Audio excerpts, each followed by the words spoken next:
People recommended me Sonic Wings or Aero Fighters as it's known in the West. But as you know, things won't work as expected. So let's do a stop here and move on to, well, this is not the game. First of all, I really love shoot 'em ups game. Although they are not my main games that I play, and there are plenty of them out there, I really think that the modernized one were actually looking absolutely amazing. Some of the games that I play, I was just blown away. The immersion just is over the top, so much fun. But you know, I played quite a lot last year, but I have to say that, you know, at certain point, as beautiful and immersive as some of the games were,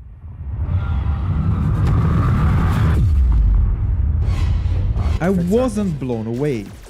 This is one of those games that, of course, when it comes to modern, they try to put so many things into them that you kind of lose something that makes the game really great. Some of the mechanics, of course, of the modern games are amazing, and they added some things that I really liked.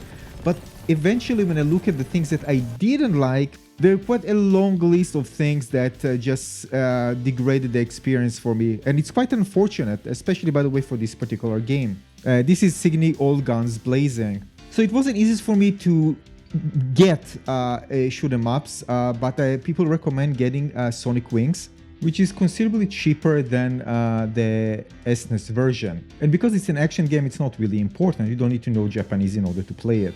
Now, just so you know, there's also Sonic Wings Reunion. You can also find it on Steam, but this is a sequel to that game that I'm actually showing you. And it's actually had very poor reception, as you can see here.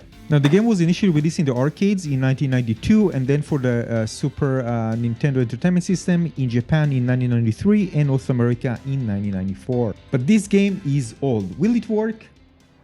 Now, of course it wouldn't work. Why would it? It happens every single time. But this time it was the worst case ever. And by the back, you can see the back, it's old. I'm going to replace the back later on. The front side actually looks great. So you just see, this is an old cartridge. It wasn't in a good shape. So of course I had to open it and inspect closely. So first of all, just see if it's original. Seems like it. I mean, the HVC 2A-ON10, this is the PCB model.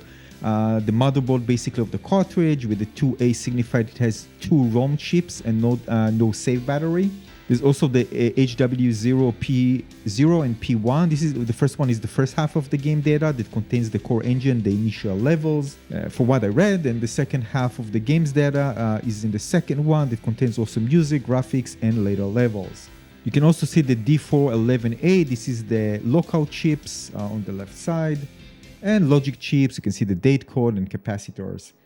Anyway, the first thing I wanted to do is just take an eraser and just, you know, people recommend just try this one out and see if it works. So I gave it a try.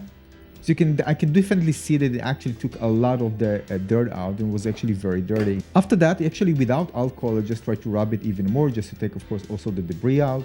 Close everything and test it out, see if it works. Hopefully it works. Nope, it didn't work. So anyway, I used alcohol this time, and it actually was very dirty. It was still dirt on the E-tips. I was quite surprised. You don't see it clearly here, but it was. Also, just to make sure there are no debris from the eraser and everything. But nope, it didn't work. So I did more eraser stuff on it. This time even more intensive. A bit more alcohol. I was very unoptimistic at this point, but I wanted to make sure that they give it a try again. And no, it didn't work. I'm not going to show it again. So I tried the more, let's say, aggressive way that people don't like me doing, and this is the nail polisher. I mean, come on, what do you want me to do? It just doesn't work. I tried. So I need to give it something more aggressive, and that's what I did. It worked, by the way, one of the games the other time, so I thought maybe this time it will work. So I did it, and let's check it out. And it did work!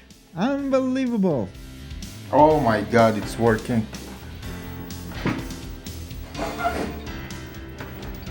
It's working! Wow! Here we go!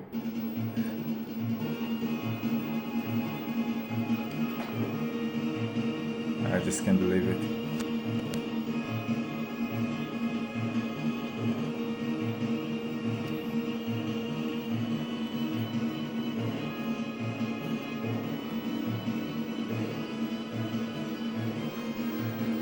Alright. Yeah, I was super excited at this point. It finally worked. I just can't believe it. So I was very, very excited that it worked. But how the first impression when just, playing a game like this? So first of all, the character selection, where you actually select and each one has different sub-weapons, which is really cool. The classic, of course, sound effects of that era. It's always just so beautiful to hear.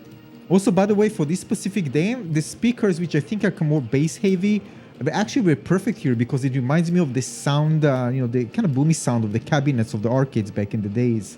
It also feels to me, and you can correct me if I'm wrong, this is very more about remembering patterns here compared to modern ones that I felt is just so over the top that it's really hard to really understand what's going on.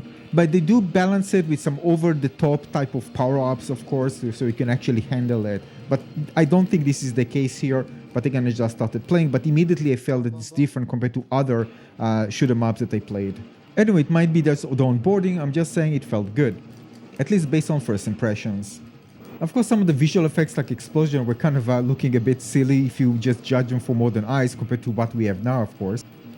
But overall, again, it just felt great. And by the way, I'm playing this on the PVM. I actually like how it plays on the PVM. I yet to try it on the other CRTs. I also think it's going to have very good replay value because you could choose different characters. This is the Japanese one. You can see kind of shurikens, which is just so cool.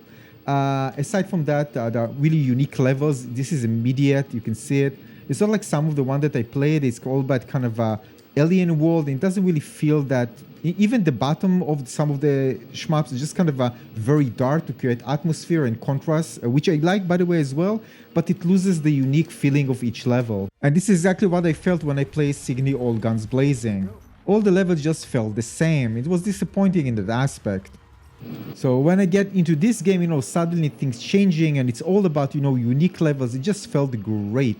Something that felt great, the transition is just refreshing itself. It's amazing. It feels good when you kind of go and see another area that looks completely different. So I like it and I like it a lot. And the level themselves just look incredible, each one and one of them.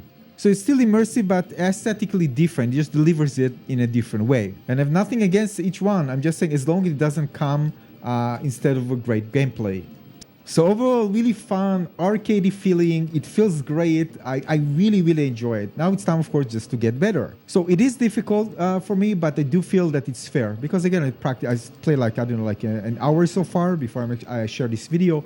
And of course, the more I play, the more I can get to understand certain patterns, the more I understand what I need to do, how to move around the screen to avoid getting hit, remembering different patterns, power-ups, and all this stuff. Again, this is, of course, the basics of this type of games. You need to nail it. So yeah, it feels amazing. So people recommend me this game, so I bought it, and I'm so happy that I did. I don't have any shoot 'em up to actually play right now, so knowing that I have actually a good one to play and invest time in it, I'm just so happy. So another amazing game to play on the SNES. I'm just so happy. There's so many amazing games. This console is incredible. Thanks for watching.